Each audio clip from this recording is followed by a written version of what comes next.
వేములవాడ రాజన్న ఆలయ అభివృద్ధి పనుల్లో భాగంగా రోడ్డు విస్తరణ పనులను అధికారులు ప్రారంభించారు.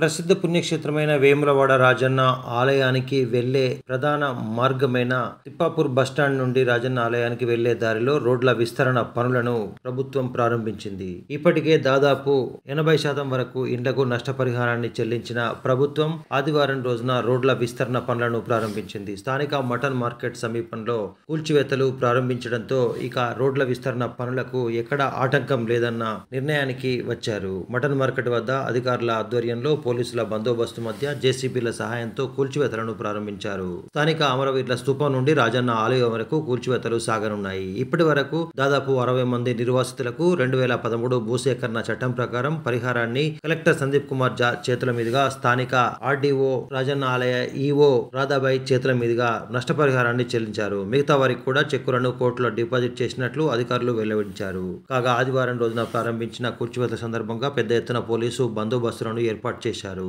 మూలవాగు బ్రిడ్జి నుండి రాజన్న ఆలయం వరకు దాదాపు 47 కోట్ల రూపాయలను పరిహారం కోసం కేటాయించింది. మరో 3-4 రోజుల్లో ఈ కూల్చివేత పనులను పూర్తి చేయనున్నట్లు అధికారులు వెల్లడించారు.